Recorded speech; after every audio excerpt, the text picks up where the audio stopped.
جموجۆڵی دیپلۆماسی نێودەوڵەتی و کاریگەری لەسەر ڕۆژاوای کوردستان. ئامانجی نزیکبوونەوەی تورکیا لەگەڵ ڕژێمی بەشار ئەسەد چییە و بۆچی دەیەوێت هەموو سازشێک دژ بە ڕۆژاوای کوردستان بکات؟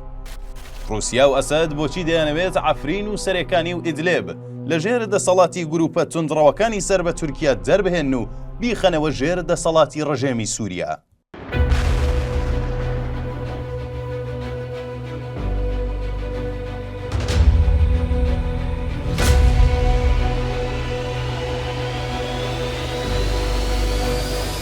لەگەڵ نزیکبوونەوەی وادەی هەڵبژاردننی شارەوانیەکانی ڕۆژاوای کوردستان لە مانگی هەشتی ئەمساڵدا، کۆمەڵێک جموجۆڵی نێودەوڵەتی و ناوچەیی لە ڕووی دیپلۆماسیەوە و پەیوەست بە دۆخی ڕۆژاوای کوردستان و سووریا لە ئارادایە.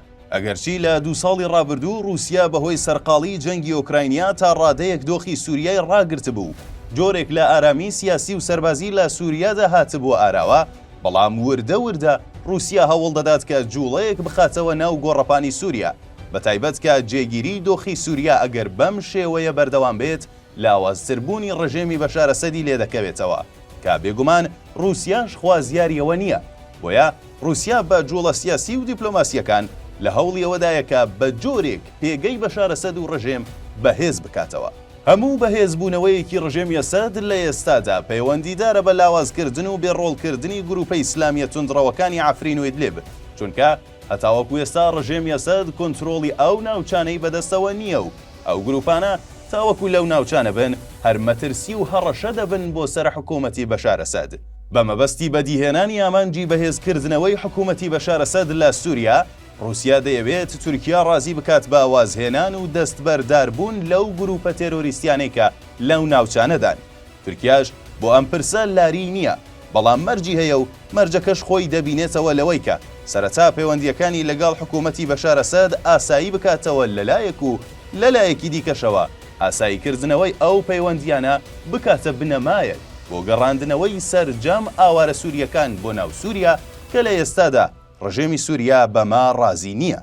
کرۆکی ئامانجی رووسیا لە سووریادا ئەوەیە کە ناوچەکانی ئیدلێب سەرەکانی عەفرین تاوەکو کۆتایی ئەمساڵ یاخود سەرەتاکانی ساڵی داهاتوو بخاتەوە ژێر دەسەڵاتی ڕژێمی بەشار ئەسەد. بۆ بەدیهێنانی ئەم ئامانجانەش پێویستی باکشانەوەی سوپای تورکیا هەیە لەو ناوچانە بۆ ئەوەی ڕژێمی ئەسەد دەست بە هێرش بکات بۆ کۆنتڕۆڵکردنەوەی ئەو ناوچانە. ئەمەش واتە بەشێکی خاکی ڕۆژاوای کوردستان کە بریتیە لە عەفرین سەرەکانی دەکەوێتەوە ژێر دەسەڵاتی حکوومەتی ئەسەد، کە بەو هۆیەوە ڕژێمی ئەسەد و رووسیا دەتوانن لە ڕووی جوگرافیەوە هاوشێوەی تورکیا ڕێگر بن لە گەیشتنی کیانی ڕۆژاوای کوردستان بەسەر دەریای ناوەڕاست و ئەم پێگە گرنگە جوگرافیەی ئەم دوو شارە بکەن بە کارتێکی فشار بۆ سەر ڕۆژاوای کوردستان و ئەمریکا. سەرەڕای خواستی رووسیا، کۆماری ئیسلامی ئێرانیش هاوڕایە لەوەدا کە پێویستە دەسەڵاتی تورکیا لە سووریا سنووردارتر بکرێت و ئەو گروپە ئیسلامیانەی کە تورکیا پشتیوانیان دەکات لە ئیدلێب و عەفرین و سەرەکانی نەمێنن. ئامانجی ئێرانیشەوەیە کە گروپە میلیشیەکانی نزیک لە خۆی لە ناوخاکی سووریادا بپارێزێت، کە لە ماوەی دەمانگی ڕابردوو بەهۆی جەنگی غەزا چڕتر لە جاران دەکرێنە ئامانج لەلایەن ئیسرائیلەوە. بۆیە بۆ پاراستنی ئەو میلیشیانە لە هەوڵی دروستکردنەوەی هەماهەنگی تەواوەتیدایە لەگەڵ رووسیا تاوەکو پێگەی خۆی بپارێزێت. بۆیە بە تەواوەتی پشتیوانی هەر هەوڵێکی رووسیا دەکات بۆ بەهێزبوونەوەی ڕژێمی بەشار ئەسەد و گەڕانەوەی دەسەڵاتی دێمەشق بۆ ئەو ناوچانەی گروپە تێرۆریستیەکانی سەر بە تورکیای تێدایە. بەڵام ئەوەی کە لە ئێستادا بەڕوونی دەردەکەوێت ئەوەیەکە تورکیا دەیەوێت لە ڕێگەی ئاساییکردنەوەی پەیوەندیەکانی لەگەڵ بەشار ئەسەد و دەستبەرداربوونی لە گروپە ئیسلامیەکان ڕێگری بکات لەو هەوڵانەی کە لەلایەن ئەمریکا و رووسیا لە ئارادان بۆ دەستپێکردنەوەی دانوستانەکان لە نێوان هەرێمی باکوور و ڕۆژهەڵاتی سووریا لەگەڵ حکوومەتی سووریادا، چونکە لە ئێستادا هەم ئەمریکا هەم رووسیا و ئێرانیش خواستی ئەوەیان هەیەکە ئەو هێزە تۆکمەیەی هەسەدە بەکار بهێنن بۆ کۆتایی هێنان بە ئیسلامیەکانی ئیدلێب، عەفرین و سەرەکانی و جۆرێک لە ئەزموونی فیدراڵی لە سووریادا ڕابگەێنن کە تورکیا بە تەواوەتی لە دژی ئەم هەنگاوەیە.